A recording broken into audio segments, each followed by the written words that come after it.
सुभान अल्लाह। रहमत किबरिया दारुल उलूम है, दारुल उलूम। रहमत किबरिया दारुल उलूम है, रहमत किबरिया दारुल उलूम है।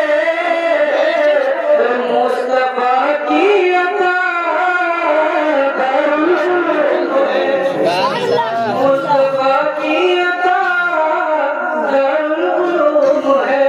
और जैसे आप बस है तो मैं आपसे कहना चाहता हूँ कि जब से आप इस बस्ती में बसे हैं मेरे भाई, कि जब से बस्ती में बसे यहाँ पे मेरे भाई, जगमगाता हुआ दारुल उलूम है, जगमगाता हुआ दारुल उलूम है।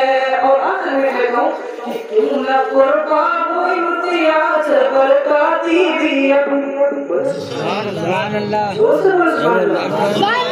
क्यों न कुर्बान हो इम्तियाज बरकाती भी क्यों न कुर्बान हो इम्तियाज बरकाती भी सुन्नियत बातिला दारुल उलूम है, सुन्नियत बातिला दारुल उलूम है।